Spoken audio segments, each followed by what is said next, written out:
A campanha para as eleições europeias está a arrancar oficialmente e serão, como se sabe, 2 semanas intensas para os candidatos e para as caravanas dos partidos.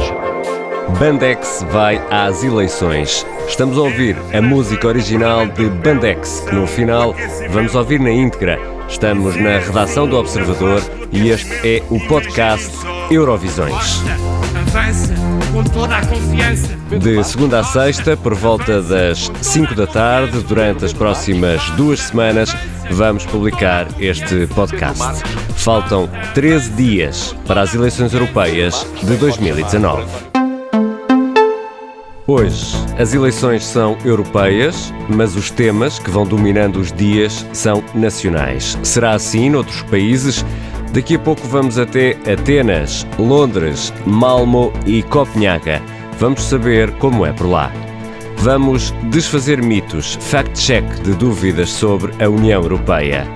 Temos ainda a história do dia em que os elefantes entraram na campanha eleitoral e desfilaram pela Avenida da Liberdade nas primeiras europeias em 1987. E claro, também temos Bandex. Sou o Ricardo Conceição. Para já, caça ao voto. Bora, vamos a isso. Então vá. Vamos cá para isso. Caça ao voto, todos os dias analisamos a forma como está a decorrer a campanha e escolhemos os momentos que marcam estes dias. Pedro Benevides, e de hoje, o que é que já temos?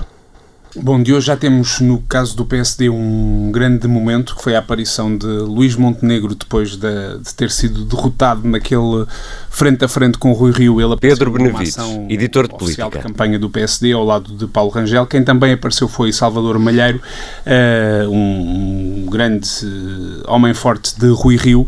E, na verdade, o que aconteceu foi que Paulo Rangel acabou por fazer ali um bocadinho o papel de figura secundária numa visita a uma feira, que também não é propriamente o terreno onde ele está mais à vontade, e portanto ele hoje passou ali um bocadinho entre os pingos da chuva, foi mais discreto. Se estivesse a rir de Pedro Marques de ontem, que basicamente houve um comício com o candidato dos socialistas europeus e com António Costa, em que basicamente Pedro Marques não foi referido, desta vez Paulo Rangel também fez aqui uma figura de papel secundário. Por outro lado, no caso do PS, houve ali uma tentativa de dar explicações se é ou não é um candidato com notoriedade e se tem ou não medo da rua, porque a campanha dele tem sido muito feita em visita a empresas, em visitas a segurança social, almoços e jantares, e ele, aliás, à conta disso, já pôs um post no Twitter com fotografias, acabou de pôr, de resto, há uns minutos, no momento em que estamos a falar, um post a mostrar as várias imagens dele na rua com a multidão em vários pontos do país.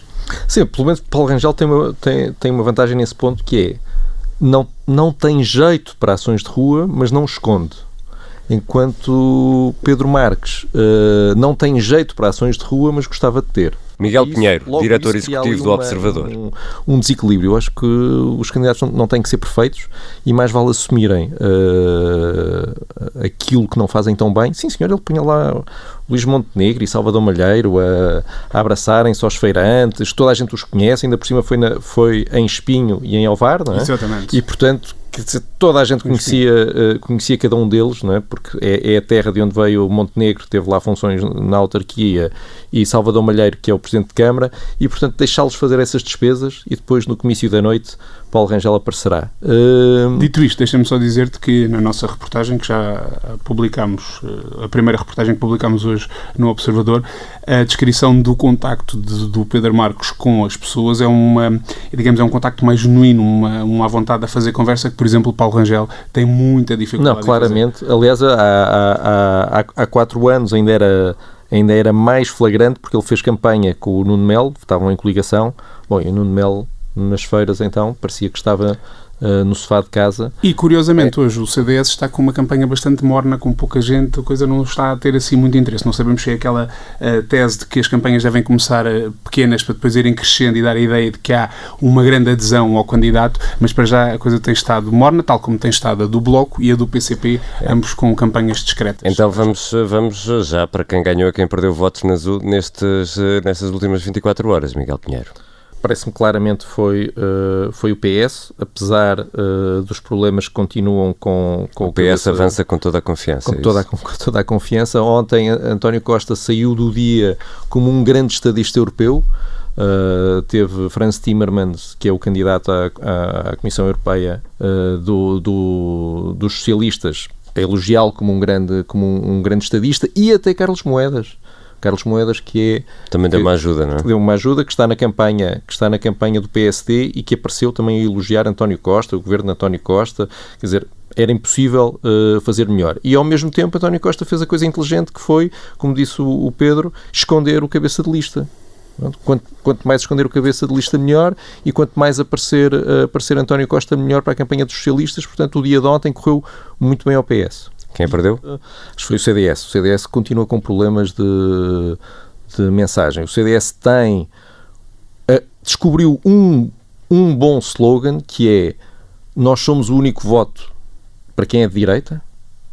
Pronto, sim senhor, tentar concentrar ali e encostar o PSD à esquerda, mas mais uma vez não está a conseguir fazer passar essa mensagem. Se formos olhar para os títulos dos jornais, tudo se concentrou na história da cara engraçada, mais engraçada ou menos engraçada de Nuno Melo. O CDS já devia ter aprendido que tem que trabalhar para os títulos dos jornais, das televisões e das rádios, e que, portanto, a cara supostamente engraçada de Nuno Melo versus o voto da direita ganha a cara engraçada de Nuno Melo. E, portanto, a mensagem mais eficaz para conseguir votos no dia 26 não passou. Ninguém vai votar no CDS por causa da cara de Nuno Melo. Pedro Benevides.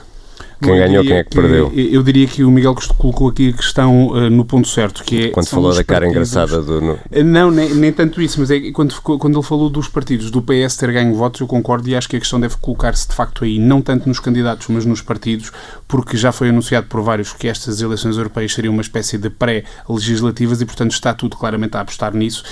António Costa, aliás, vai aparecer mais vezes na campanha de Pedro Marques e, portanto, eu diria que o PS continua a capitalizar os votos conseguiu nos últimos dias com a história dos professores, que foi uma machadada nos partidos de direita, e também com esta questão da personalidade europeia que ele tem cultivado e que muitos socialistas têm cultivado também. Portanto, eu acho que o PS está a ganhar votos. Acho que PSD e CDS estão ainda a tentar conter os danos dos últimos dias, e acho que o PSD está a tentar aqui, por exemplo, com a ação de campanha de hoje, mostrar uma imagem de unidade que lhe falhou ao longo de muitos meses, como bem sabemos. Sim, e, portanto, está a tentar dessa forma capitalizar. Ainda é cedo para saber disso, vamos ver se consegue. Para já eu diria que são os dois partidos que estão em queda.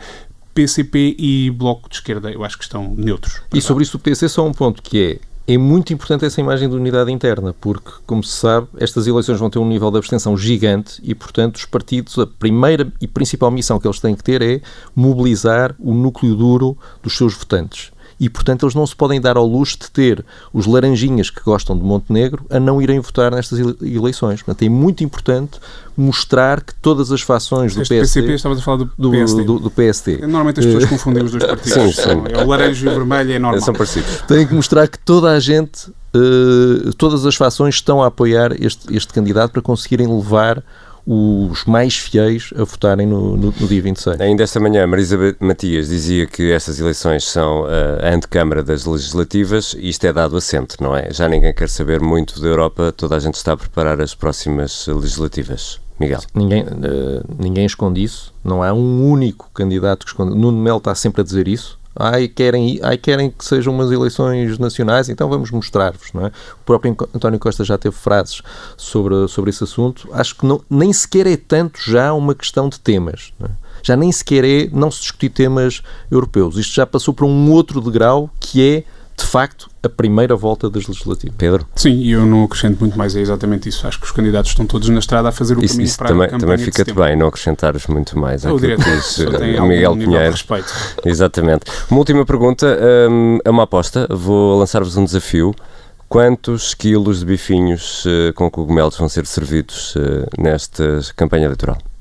Vamos ver. Olha, eu vou digo já, porque apesar de tudo acho que tenho uma experiência um bocadinho maior do que o Miguel nessas coisas de comer carne assada. É que a questão é esta. Agora. Foi claro, é respeito, mas com limites. Então vamos lá às apostas. O que eu queria dizer é que eu acho que eu diria pouco mais do que 2 quilos, porque bifinhos com cogumelos não é a refeição das campanhas. É mesmo carne assada. É carne assada, e ultimamente tem apostado muito também no bacalhau, o que não é mau. O espiritual? Enfim, é difícil em refeições servidas para muita gente, é difícil detectar exatamente qual é a receita que lá está. É bacalhau e tem lá mais qualquer coisa. Sim, a dada altura nas campanhas as pessoas só olham para os acompanhamentos. Já nem sequer conseguem olhar para esta tal carne. É só, olha, traga-me só batatas e alface. E o vinho, para aguentar mais uma batatinha a morro. Caça ao voto. Todos os dias analisamos a forma como decorre a campanha. Já a seguir, Fact Check. São muitos os mitos sobre a União Europeia e sobre a forma como Bruxelas vai condicionando as nossas vidas. Sara Antunes de Oliveira, há um mito relacionado com a curvatura dos pepinos, das bananas, de outros frutos e outros vegetais. Não sei de que te rires. Isto é verdade ou não é verdade? Isto, na verdade, é um mito que nasce de uma sondagem com resultados surpreendentes, porque a maioria dos alemães, 56%, e dos polacos, 51%, acredita que a União Europeia impõe regras que determinam a curvatura de alguns frutos ou vegetais, como as bananas e os pepinos. E isto podia ser giro, mas é falso. É falso, é mentira, mas tem um fundo de verdade ou não? Há aqui um fundo de verdade nesta história e neste mito de que a União Europeia também traça o ângulo da banana. Essa é a parte mais extraordinária. É extraordinário porque, sendo falso, tem um mas, e é um mas que existe desde 2008. Segundo o Fact Check EU, até esse ano, 2008, existia de facto legislação que impunha regras na União Europeia para a curvatura dos frutos e dos vegetais. O Observador é um membro da rede europeia de Fact Checkers. Sara, cuidado com o carimbo. 28 países elegem 751 deputados, 21 são portugueses, 28 campanhas eleitorais, quando todos esperavam 27. Sim, o Reino Unido quer sair, mas ainda vai ficar mais um pouco. When we look at the Liverpool win over Barcelona last night, what it shows is that when everyone says it's all over, that your European opposition have got you beat, the clock's ticking down, it's time to concede defeat. Actually, we can still secure success if everyone comes together. Theresa May quer sair, mas os britânicos ainda vão eleger eurodeputados nestas eleições. Em Portugal, os temas nacionais sobrepõem-se aos temas europeus. E no Reino Unido, e na Grécia ou na Suécia, como está a ser a campanha eleitoral noutros países? Fomos tentar saber. E já que falamos de Reino Unido, Nigel Farage, o eurodeputado que saiu do UKIP e criou um novo partido que está em alta nas sondagens, o partido do Brexit. Do you still admire Vladimir Putin? No, I've never admired Vladimir Putin. You asked, I said I wouldn't like to live in his which country. current This is world leader you most absolutely admired. You told nonsense. GQ magazine, as an operator, but not as a human being, Yes. I would say Well, there you Putin. are. The way he So there you played are. the whole So there you Syria are. thing, Not as a human brilliantly. being. So I don't like The him way- I don't like him as a human being. What is your question? What is the relevance of Nigel this? Farage, que se irritou, como ouvimos com as perguntas da BBC, diz mesmo que foi a pior entrevista de sempre, continua a crescer nas sondagens e, em algumas delas, lidera mesmo as intenções de voto. Madalena Araújo é jornalista portuguesa, vive em Londres, diz que as europeias no Reino Unido podem servir como vingança. E a grande expectativa é que os eleitores britânicos que votaram para sair da União Europeia no referendo em 2016, há quase 3 anos, usem estas eleições do Parlamento Europeu neste dia 23 de maio para se revoltarem, no fundo, e se vingarem do facto de ainda não ter havido o Brexit, não é? É uma coisa que nós falamos há 3 anos, mas ainda não aconteceu de facto. Madalena Araújo, jornalista portuguesa que vive em Londres. No Reino Unido, o tema do momento é mesmo o Brexit. Vamos um pouco mais a norte, até Malmo, na Suécia, onde a questão dos migrantes foi um dos temas das eleições municipais e tem ficado um pouco à margem destas europeias, como nos conta Ana Noronha, engenheira de produtos da IKEA. Para as europeias não tanto. Eu senti isso quando foram as eleições municipais, mas não agora para para as europeias, não é tão visível. E sinto que as eleições europeias não têm a mesma atenção que têm as eleições municipais. Deixamos a Suécia e vamos agora a caminho de Atenas, mas primeiro paramos em Copenhaga, na Dinamarca, onde Alberto Conceição, responsável pelo marketing de uma startup, diz que sente o crescimento do populismo. É um bocado na ressaca também daquilo que tem sido a crise migratória desde 2014, 15, e os países escandinavos foram muito afetados por isso. Acho que o discurso populista ganhou alguma força, ganhou alguma forma, especialmente fora dos grandes centros, e portanto tem sido muito marcado. Eu diria que tem sido especialmente marcado pela questão da imigração. Alberto Conceição, em Copenhaga. Os países do norte da Europa continuam muito preocupados com a crise dos refugiados e os populismos continuam a crescer, mas ainda assim vão discutindo mais temas europeus do que os países do sul da Europa. A porta de entrada de muitos migrantes nesta Europa é a Grécia. Os gregos mantêm uma relação muito difícil com Bruxelas, de grande desconfiança. Será que a campanha eleitoral está concentrada em temas mais europeus e menos domésticos? Não, porque também há eleições autárquicas já a 26 de maio e legislativas em outubro. Os partidos da oposição querem a eleição europeia por ver qual é o poder dos partidos, percebes? É por isso que o líder da Nova Democracia diga que as eleições europeias vão ser um referêndum para o governo. E ele faz isso a propósito porque nas sondagens o partido do Syriza está a cair. Nicolau Idiriglu é jornalista com dupla nacionalidade, grega e portuguesa. As eleições europeias e também autárquicas na Grécia estão a funcionar como balão de ensaio para as eleições legislativas de outubro, tal como cá. Já a seguir, regressamos a 1987, às primeiras eleições europeias em Portugal.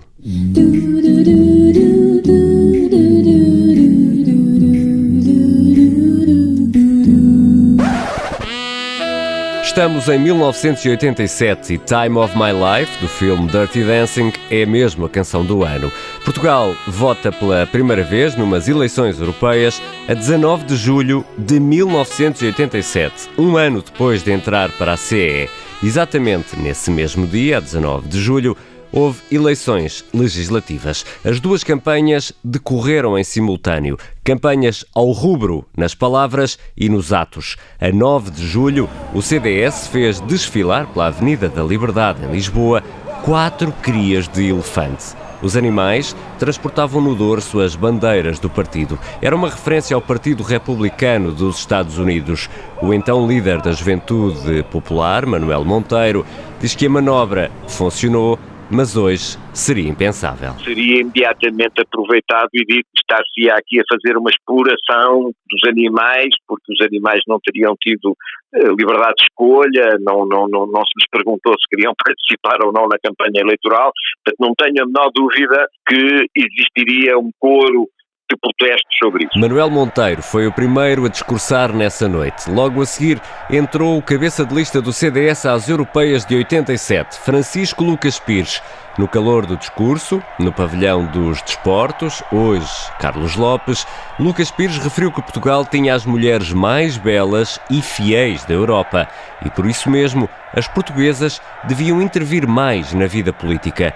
Manuel Monteiro admite que a expressão hoje iria causar polémica, mas em 1987 era um sinal de progresso. Ele procura, por um lado, saudar a mulher portuguesa com as características da mulher portuguesa na época em que está a falar, mas ao mesmo tempo tem a preocupação de dizer, mas atenção, não basta seres bonita, tens que lutar pelos teus direitos, portanto tens que te afirmar. O CDS saiu das eleições europeias de 1987 com 15% dos votos. A concorrer sozinho foi o melhor resultado sempre do partido em eleições deste género. Nas legislativas ficou-se pelos 5%. Durante as próximas 2 semanas, vamos ao baú procurar histórias das primeiras europeias em 87. A campanha para as eleições europeias está a arrancar oficialmente e serão, como se sabe, 2 semanas intensas para os candidatos e para as caravanas dos partidos. Bandex vai às eleições, aqui no Observador, todos os dias, até ao final da campanha. O autor de Uma Escuta Aqui, Uma Escuta Ali vai pegar nos sons que fazem estes dias e vai transformá-los em música. Estas eleições para o Parlamento Europeu são o aquecimento. E se é assim, na fase do aquecimento, imaginem só o que vamos ter pela frente.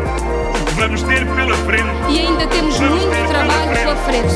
Vamos ter pela frente. Pedro Marques roubou uma frase feita e desistiu de ser o protagonista do PS nas europeias. Disse António Costa. Costa, avança com toda a confiança. Pedro Marques. Costa, avança com toda a confiança. Pedro Marques. Costa, avança com toda a confiança. Pedro Marques. Costa, avança com toda a confiança. Pedro Marques bem pode chamar por António Costa, mas desta vez é ele próprio o candidato. Costa, avança com toda a confiança.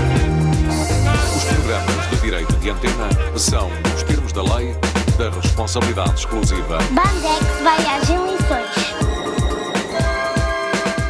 Eurovisões. Participam neste podcast André Maia, Nuno Viegas, Sofia Sá, Sara Antunes de Oliveira, Pedro Benavides, Pedro Jorge Castro e Miguel Pinheiro. Sonorização de Diogo Casinha e Beatriz Garcia. Música original de Ergonoise e Bandex. Eu sou Ricardo Conceição. Até amanhã.